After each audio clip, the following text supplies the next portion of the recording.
But then coming to the potential bit, hard segue towards this report, would you call it, this paper that you put out on, um, the tagline I remember is ke, if we invest now in cryptocurrency and making um, structures that facilitate crypto का scene, $100 billion बन रहे हैं हमारे अगले 15 साल में. So where did this idea come to you? Like, how did Yeah. this start? So look, I mean, the full-time hat that I wear, twofold is: one, I continue to do consulting work for companies who want to sort of align what we call align their business with public good needs, Yeah, right? yeah. And so the example I'll give you for that is like we did a project in Mexico Hmm. where the client was like, yeah, we're a big retailer, we're being left behind in the e-commerce fight, and we need to fundamentally understand how is it that we pivot into e-commerce, but pivot it in a way where we can tell Mexicans that we're actually a force for progress in the country. And how do you bridge that, right? And so my work is like, okay, let's understand your market, where it's going, what's your core customer, वगैरह वगैरह. And the long story short of that project was that their core customer was the digital divide वाला Mexican जिसके पास data access नहीं है या सस्ता data नहीं है या स्मार्टफोन नहीं है. So we were like, your core customer is somebody who can't shop online right now, but they come to your store. They're the 40% of the population of the country. And you can digitize them.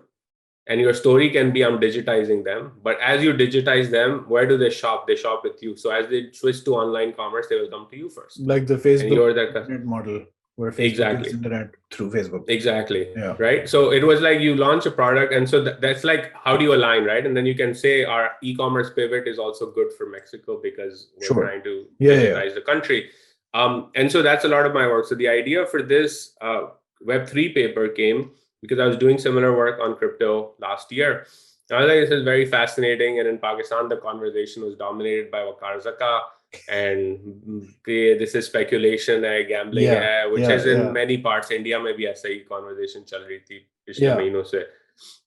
So the idea was like, I was like, again, it's like the same thing, right? Like what you're seeing in the headlines probably not true. Started talking to experts and they, told me like, hey, this is like very different. And I was like, okay, let's bring together a few people. We brought together a handful of them from Pakistan, outside Pakistan, to talk about what this Web3 thing is. What does it mean? What do you need to do? How does it link to the internet economy where it is today? And the output of that was a paper that explains that cryptocurrency is just the foundation of the Web3 economy, that this connects with the broader internet creative economy that Pakistanis are earning from. We have the talent pool, as we talked about just now, that the median age is under 25. They're tech savvy, they have internet. A lot of them are freelancers in the internet economy. Yeah. So, the idea was that core push that we were making was that let's have a policy framework for the Web3 economy that is biased towards innovation and entrepreneurship, not a ban. Because ये जो ज़्यादातर लोग Web3 में काम करेंगे, a lot of projects will go bust. There will be all sorts of stories related to it, which is what happens with innovation, regardless of the sector you're in. But a lot of their earnings will be in crypto assets because you're participating in the blockchain economy, right? So you earn in that. So you need on and off ramps into crypto to fiat, Pakistani rupee ke andar. Yeah. So what we basically did was very simplistic back of the envelope calculation that says, look, if over 20 years, Pakistan can have a concerted effort to develop Web3 developer talent, start with 100, keep doubling it every year, you look at about 300, 400,000 Web3 developers participating in the global economy.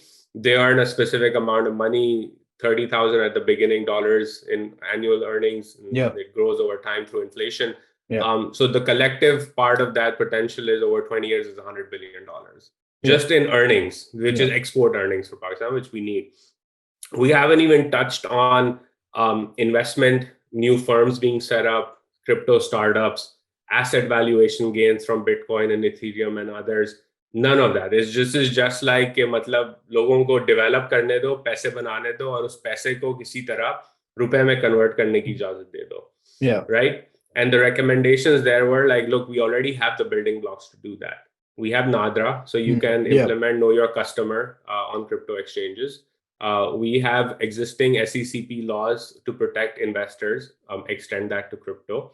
We have existing laws against money laundering and traceability of assets that can be extended through regulated crypto exchanges.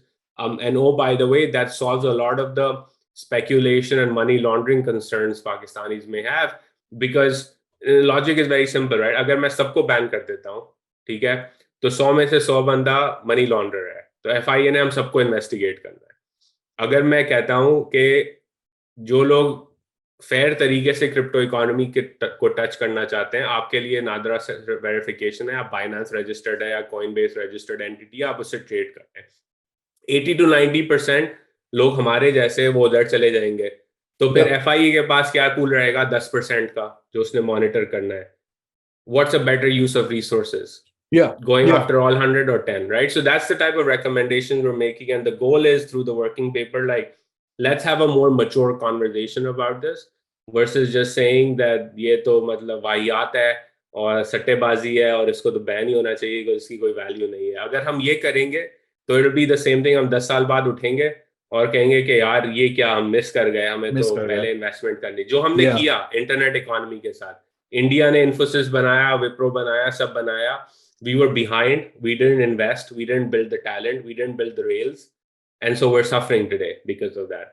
Right? And this is where everyone is on the same line, starting point. And we have the resources to do it. So let's do it. And let's be more creative about it. And with the crypto thing, I think there's a lot of speculation and everything, and the values go up and down, and that's all true. But I think much of it is also partially because it's not regulated as heavily by countries or economies as regular money is.